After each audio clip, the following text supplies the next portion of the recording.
सीमांत उपयोगिता ह्रास नियम की प्रस्तावना, परिभाषा, मान्यता, तालिका, रेखा चित्र का अध्ययन करने के बाद अब हम पढ़ेंगे सीमांत उपयोगिता ह्रास नियम के कारण और नियम का आधार क्या है, यानी सीमांत उपयोगिता ह्रास नियम लागू होने के क्या कारण है, ऐसा क्यों होता है कि किसी वस्तु का लगातार उपयोग करने पर उसकी उपयोगिता में लगातार क्या होती है, गिरावट होती है, यानी नियम का आधार क्या है।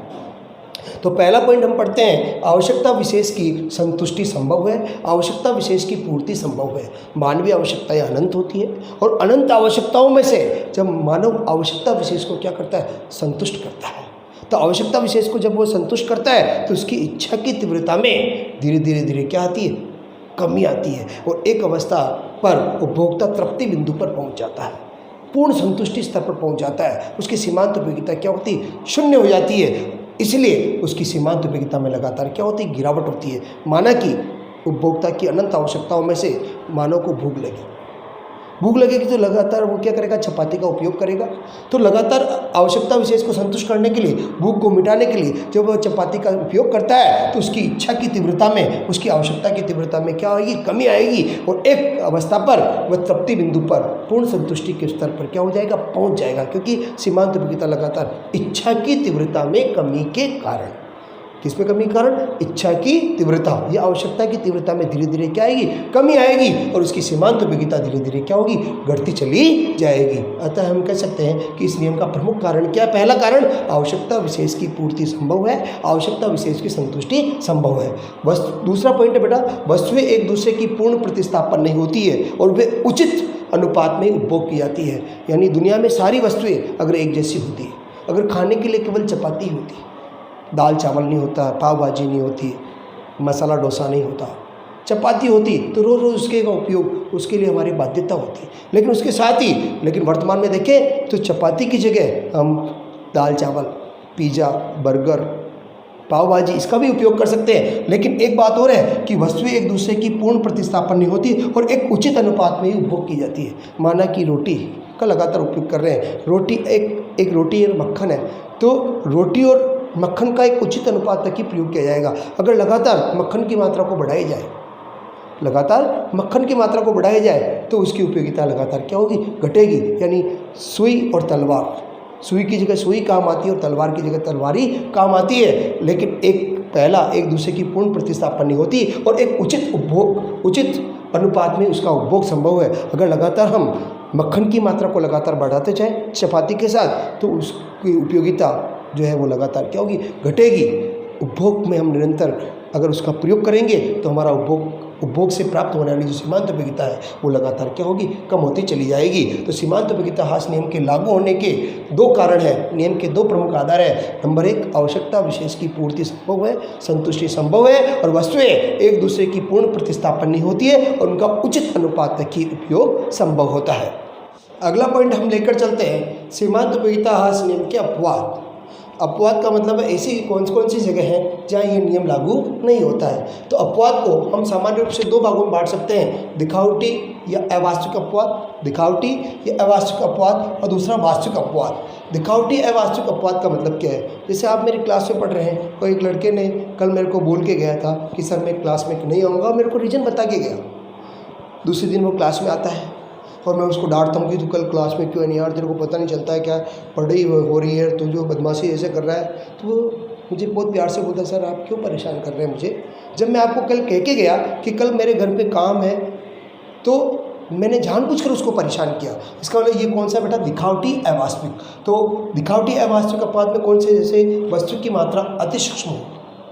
आधुनिक अर्थशास्त्री कहते हैं कि यार रोटी के छोटे छोटे टुकड़े करके डाले जाएं, चम्मच से पानी पिलाया जाए तो उपयोगिता घटने के स्थान पे क्या हो जाएगी, बढ़ जाएगी। यानी वस्तु की मात्रा अति सूक्ष्म हो तो उपयोगिता घटने के स्थान पे क्या हो जाएगी, बढ़ जाएगी। मार्शल कहते हैं क्यों परेशान करते हो यार, मैंने मान्यता ले रखी ना कि इकाई उपयुक्त या प्रमाप होनी चाहिए। तो ये अपवाद एक तरह से हमें दिखावटी सा लगता है। दूसरा, मादक वस्तुओं का सेवन, यानी अफीम, शराब, गांजा, अगर इसका कोई उपभोक्ता उपयोग करता है, यानी मादक वस्तुओं का अगर वो सेवन करता है तो उपयोगिता घटने के स्थान पर क्या होती, बढ़ती है। ये अपवाद भी हमें दिखावटी सा नजर आता है। क्यों? क्योंकि प्रोफेसर मार्शल ने एक मान्यता ले रखी थी कि उपभोक्ता की मानसिक दशा में किसी प्रकार का कोई परिवर्तन नहीं होना चाहिए, लेकिन मादक वस्तुओं का सेवन, अफीम, शराब, गांजे, इनका अगर वो सेवन करता है तो उसकी मानसिक दशा परिवर्तनशील हो जाती है। लेकिन कुछ अपवाद ऐसे हैं जो वास्तविक अपवाद है, जो वास्तव में उपयोगिता घटने के स्थान पर क्या हो जाती, बढ़ जाती है।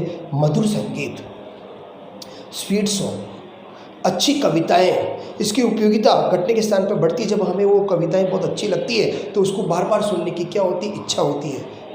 जैसे वर्तमान में हम बात करें, नए गाने, फिल्मी गाने, कितनी बार नए नए गाने आते हैं, 1-2 महीने चलते हैं और बंद हो जाते हैं। लेकिन आज भी अपने घर में अगर कोई घर में शादी होती है और दरवाजे पर अगर दूल्हा है तो गाना तो वही अच्छा लगता है कि बहारो फूल बरसाओ मेरा महबूब आया है। उस समय सुनने में कितना अच्छा लगता है। और उन ऐसे पुराने गाने, स्वीट सॉन्ग आज भी सदाबहार, उन गीतों को हम सदाबहार गीत क्यों कहते हैं? क्यों? क्योंकि वो मधुर संगीत है, वो ऐसे संगीत है जिनकी उपयोगिता घटने के स्थान पर क्या होती, बढ़ती है। तो रसीले संगीत, मधुर संगीत, अच्छी कविताएं, इसकी उपयोगिता घटने के स्थान पर क्या होती, बढ़ती है। नंबर 2, उपभोग की प्रारंभिक अवस्था। शुरू में हमारे पास कोई वस्तु आती है, पहली बार अगर उस वस्तु का उपयोग करते हैं, इसलिए मैंने टी और एमयू के रिलेशन जब पढ़ाया था तो सीमांत उपयोगिता प्रारंभ में एमयू धनात्मक और बढ़ भी सकती है। तो प्रारंभ में उपभोग की जब प्रारंभिक अवस्था है, नया नया मोबाइल आता है, नया नया घर में टीवी आता है, नई नई बाइक आती है, तो उपयोगिता घटने के स्थान पर क्या होती है, बढ़ती है। और इसी तरह से प्रदर्शन प्रभाव, दूसरों के पास भी किसी वस्तु को देखकर उसका वो उपभोग कर रहा है तो उसकी मात्राओं को देखकर हमारे लिए भी उसकी उपयोगिता क्या होती, बढ़ जाती है। हमारे पास वो वस्तु थी लेकिन उसकी कोई उपयोगिता नहीं थी, लेकिन अपना पड़ोसी या अपना कोई भाई, अपना कोई दोस्त उस वस्तु का उपयोग कर रहा है और उसको अच्छी लग रही तो अपनी उपयोगिता भी क्या हो जाती, बढ़ जाती है। इसको क्या कहते हैं बेटा? डेमोन्स्ट्रेशन इफेक्ट, प्रदर्शन प्रभाव। प्रदर्शन प्रभाव, नई नई फिल्में आती है, जैसे गजनी आई। अब अपने घर में किसी की डेथ हो जाती है तो बाल उतारने पड़ते, टकला होना पड़ता है।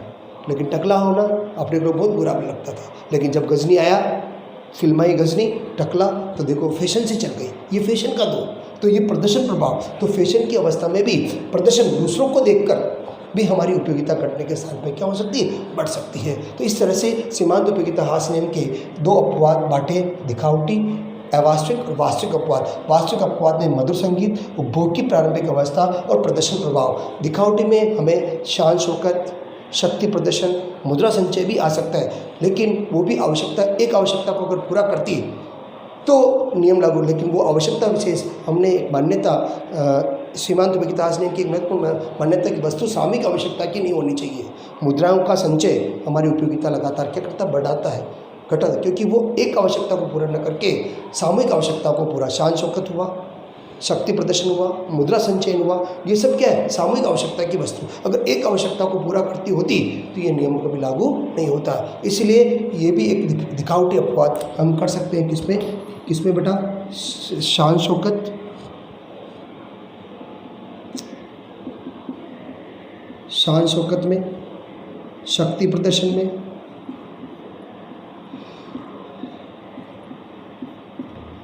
मुद्रा संचयन, इसमें उपयोगिता घटने के स्थान पर क्या होती, बढ़ती है। जब इसका वास्तविक ये है कि वस्तु एक आवश्यकता को पूरा न करके ये सामूहिक आवश्यकता की वस्तुएं, और हम मान्यता में लिख सकते हैं कि वस्तु सामूहिक आवश्यकता की नहीं होनी चाहिए। यानी जब 10 मान्यताएं थी उसमें 11वीं हम लिख सकते हैं कि वस्तुएं सामूहिक आवश्यकता की नहीं होनी चाहिए। अब हम अध्ययन करते हैं सीमांत उपयोगिता ह्रास नियम की क्या आलोचनाएँ हैं। आलोचनाओं का मतलब है कि इसमें ऐसी कौन कौन सी स्थितियाँ हैं जो हमारे लिए उपयुक्त मान्य नहीं है, कि उपयोगिता को मापना कठिन है।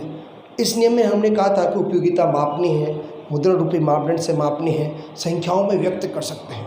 लेकिन इस नियम की आलोचना में प्रमुख आलोचना यह कि उपयोगिता का मापन कैसे किया जाए, किससे मापा जाए। मुद्रा रूपी मापदंड से जिससे अपन माप रहे हैं, मुद्रा रूपी मापदंड खुद अस्थिर है। उपयोगिता हमने कहा था कि एक मनोवैज्ञानिक विचारधारा है, क्योंकि किसी के लिए आम की उपयोगिता ज़्यादा हो सकती है, किसी के लिए उपयोगिता क्या हो सकती है, कम। यानी वस्तु की उपयोगिता को कैसे मापन किया जाए, इसलिए जे.आर. हिक्स ने क्रमवाचक दृष्टिकोण दिया था। लेकिन ये कहते हैं कि उपयोगिता को माप सकते हैं, संख्याओं में व्यक्त कर सकते हैं। लेकिन आलोचक ने कहा था कि उपयोगिता तो एक मनोवैज्ञानिक विचारधारा है, एक भावनात्मक विचारधारा है, जो समय के साथ, परिस्थितियों के साथ, स्थान के साथ साथ बदलती रहती है। तो उपयोगिता को मापना कैसे संभव है। दूसरा पॉइंट हम ले सकते हैं, व्यक्तिगत भावनाओं को इन्होंने क्या कर दी, प्रधानता दे दी। व्यक्तिगत भावनाएं यानी व्यक्ति कार्य और बुद्धि के अपना कार्य बुद्धि से भी करता है, लेकिन इन्होंने कहा कि इन भावनाओं को प्रधानता आदत, रुचि, फैशन इसको उन्होंने प्रभावित माना था और उन्होंने कहा कि ये तो हमेशा क्या रहती है, स्थिर रहती है। जबकि वास्तविक जीवन में देखें तो उपभोक्ता की आदत, रुचि, फैशन ये सब क्या रहते हैं, अस्थिर रहते हैं। इसी तरह से अन्य बातें समान रही नहीं रहती है। यानी इन्होंने जितनी भी मान्यताएं मानी है, मैंने आपको बताया था कि वस्तु गुण मात्रा में समान होनी चाहिए, ये संभव नहीं कि वस्तु गुण मात्रा में एक जैसी हो, इकाई उपयुक्त या परिमाप होनी चाहिए। ये नियम केवल सुखमय अवस्था में लागू होता है, तो वास्तविक जीवन में देखें तो वस्तुएं गुण मात्रा में समान नहीं होती है। आदत, रुचि, फैशन हमेशा बदलते रहते हैं। उपभोक्ता की मानसिक दशा हमेशा स्थिर नहीं रहती है। वस्तु की कीमतें इन्होंने कहा कि स्थिर होती है, जबकि वास्तविक जीवन में देखें तो वस्तु की कीमतें स्थिर हो ये जरूरी नहीं है। तो इन 3 मान्यताओं में अपन बहुत सारी इन मान्यताओं को हम आलोचनाओं के रूप में लिख सकते हैं। यानी उपयोगिता ह्रास नियम की आलोचना क्या है कि उपयोगिता का मापन संभव नहीं है, क्योंकि मुद्रा रूपी मापन खुद अस्थिर है, क्योंकि उपयोगिता मनोवैज्ञानिक है, समय स्थान परिस्थिति के साथ बदलती रहती है।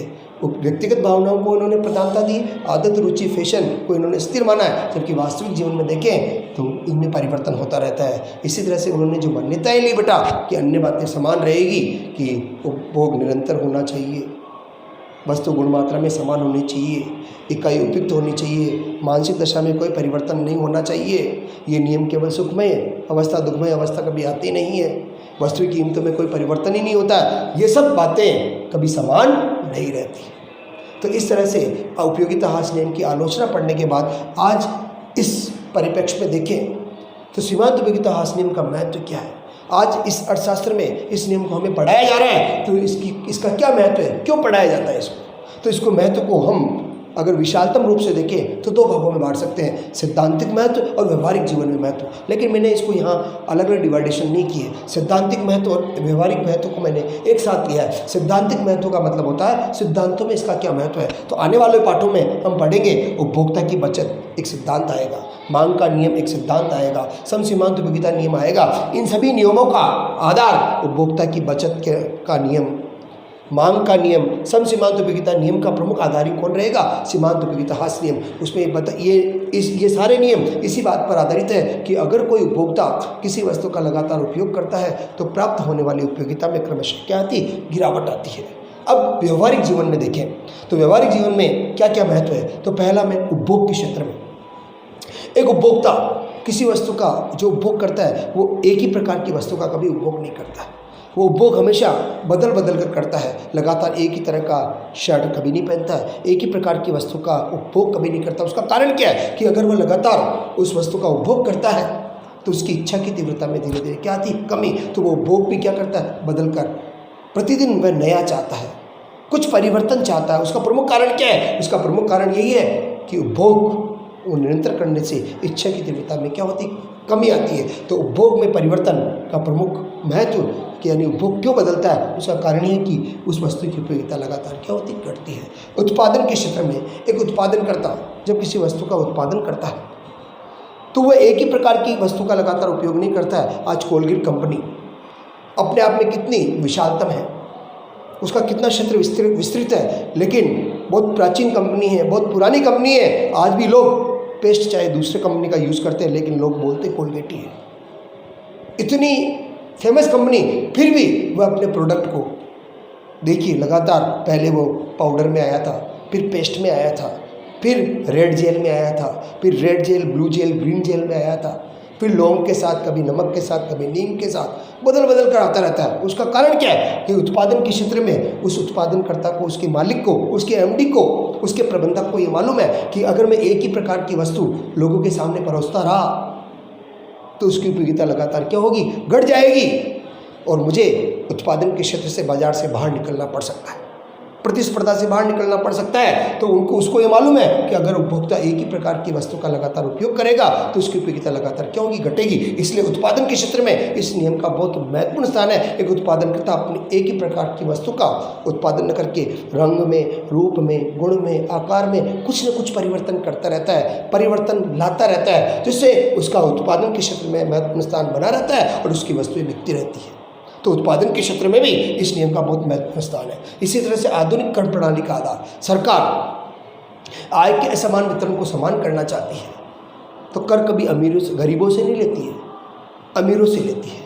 कभी सोचा आपने अमीरों से कर क्यों लेती है, गरीबों से क्यों लेती है? क्योंकि अमीरों के लिए मुद्रा की सीमांत उपयोगिता क्या होती, बहुत कम, और गरीबों के लिए मुद्रा की सीमांत उपयोगिता क्या होती है, ज़्यादा। तो उनको मालूम है, इसलिए अगर अमीरों से 100 रुपये टैक्स के रूप में ले लें तो अर्थव्यवस्था पर किसी प्रकार का कोई प्रभाव नहीं पड़ेगा, लोगों की प्रकृति पर कोई प्रभाव नहीं पड़ेगा और समाज में अराजकता नहीं फैलेगी, और वही पैसा समाज के कल्याण में, विकास में लगाया जाएगा। क्योंकि गरीबों के लिए मुद्रा की सीमांत उपयोगिता क्या होती है, ज़्यादा। इसलिए सरकार अमीरों से कर के रूप में राशि प्राप्त करती है, क्योंकि उनके लिए मुद्रा की सीमांत उपयोगिता क्या होती, कम, और गरीबों के विकास कार्य में लगाती है और आय के असमान वितरण को क्या करती, समान करती है। तो इस नियम का इसमें भी बहुत महत्वपूर्ण स्थान है।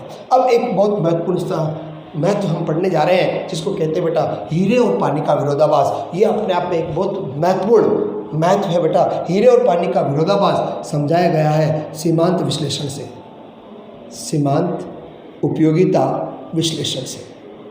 हीरे और पानी के विरोधाभास को सीमांत उपयोगिता विश्लेषण से समझाया गया है। बेटा हीरे और पानी का विरोधाभास अगर कोई पूछ ले किसने दिया था, तो हीरे और पानी का विरोधाभास दिया था प्रोफेसर किसने बेटा, एडम स्मिथ ने।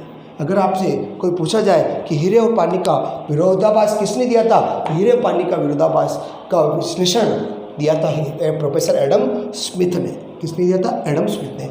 अब दो प्रकार के मूल्य होते हैं, एक मूल्य होता है बेटा उपयोग मूल्य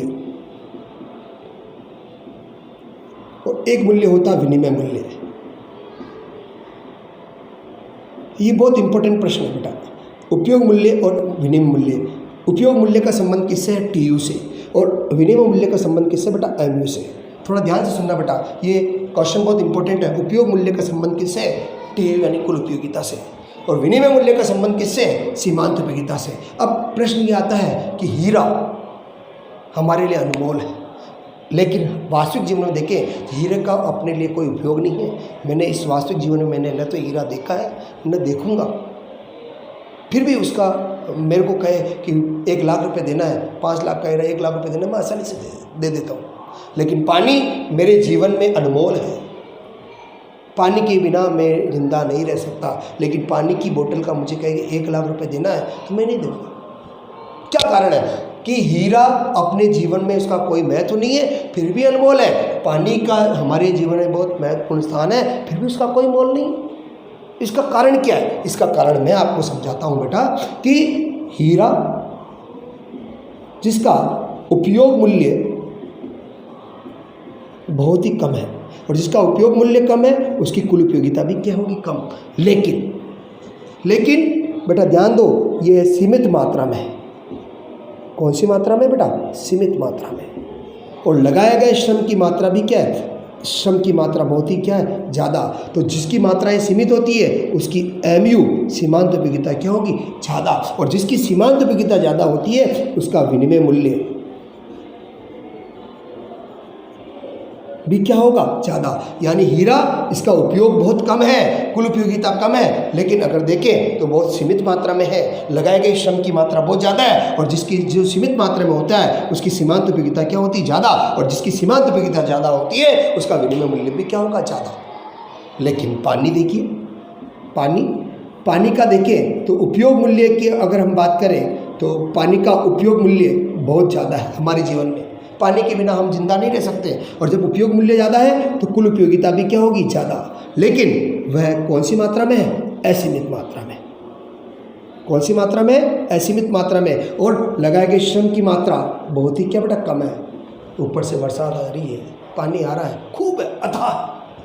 तो लगाए गए श्रम की मात्रा कम है, और जिसकी श्रम की मात्रा कम है उसकी एमयू भी क्या होगी, सीमांत उपयोगिता भी क्या होगी, कम। और जिसकी सीमांत उपयोगिता कम होती है, जिसकी सीमांत उपयोगिता कम होगी उसका विनिमय मूल्य भी क्या होगा, विनिमय मूल्य भी क्या होगा बेटा, कम होगा। अर्थात अगर एक छोटा सा मैं एग्जाम्पल दूँ भाई आपको कि अगर चारों तरफ सोने के पहाड़ होते और हीरे की नदियाँ बह रही होती तो हीरे का कोई मोल नहीं होता, सोने का कोई मोल नहीं होता, वो असीमित मात्रा में होता तो उसकी सीमांत उपयोगिता कम होती, और जिसकी सीमांत उपयोगिता कम होती उसका विनिमय मूल्य भी क्या होता, कम। इसीलिए मैं इसको एक ही बात ध्यान में रखें, हीरे और पानी के विरोधाभास को हमने सीमांत उपयोगिता विश्लेषण से दिया, कहा कि जिसकी सीमांत उपयोगिता ज़्यादा होगी उसका विनिमय मूल्य भी क्या होगा, ज़्यादा, और जिसकी सीमांत उपयोगिता कम होगी उसका विनिमय मूल्य भी क्या होगा, कम। इसीलिए हीरा जिसका उपयोग मूल्य बहुत कम है, कुल उपयोगिता बहुत कम है, लेकिन वो सीमित मात्रा में है और श्रम लगाई गई श्रम की मात्रा बहुत ज़्यादा है, अतः उसकी सीमांत उपयोगिता ज़्यादा, और जिसकी सीमांत उपयोगिता ज़्यादा होती है उसका विनिमय मूल्य भी क्या होगा, ज़्यादा। लेकिन पानी जिसका उपयोग मूल्य ज़्यादा है, कुल उपयोगिता ज़्यादा है, लेकिन वो असीमित मात्रा में अथाह है और लगाए गए श्रम की मात्रा बहुत ही क्या बेटा कम है। और जो असीमित मात्रा में होता है जिसकी सीमांत उपयोगिता क्या होगी, कम, और सीमांत उपयोगिता कम होने से उसका विनिमय मूल्य भी क्या होगा, कम। ये प्रश्न बहुत इंपॉर्टेंट है। प्रश्न आता है हीरे और पानी का विरोधाभास विश्लेषण किसने दिया था, एडम स्मिथ ने। ये कौन से विश्लेषण पर आधारित है, सीमांत उपयोगिता विश्लेषण पर आधारित है। ये कौन से नियम, इसका महत्व कौन से नियम से है, सीमांत उपयोगिता ह्रास नियम से। दो प्रकार के मूल्य, एक उपयोग मूल्य और एक विनिमय मूल्य। उपयोग मूल्य का संबंध किससे है, टीयू से। विनिमय मूल्य का संबंध किससे, एमयू से। और बेटा ध्यान दो, जिसकी सीमांत उपयोगिता ज़्यादा उसका विनिमय मूल्य भी क्या होगा, ज़्यादा, और जिसकी सीमांत उपयोगिता कम होगी उसका विनिमय मूल्य भी क्या होगा, कम। इसीलिए हीरे की सीमांत उपयोगिता ज़्यादा है अतः उसका मूल्य भी क्या बेटा, ज़्यादा, और पानी की सीमांत उपयोगिता कम है अतः उसका विनिमय मूल्य भी क्या होगा, कम। और यहीं पर अपना ये लेसन एंड होता है। आज हमारा पूरा लेसन सीमांत उपयोगिता ह्रास नियम जिसमें हमने पढ़ा था प्रस्तावना, परिभाषा और व्याख्या, तालिका और रेखा चित्र, उसकी मान्यताओं के बाद में नियम का आधार क्या है, ये लागू होने के कारण क्या है, नियम के अपवाद क्या है, आलोचनाएं क्या है, और नियम का महत्व क्या है। इस तरह से हमारे पास में पहला लेसन सीमांत उपयोगिता ह्रास नियम समाप्त। अगले वीडियो में हम चलेंगे सम सीमांत उपयोगिता नियम को लेकर।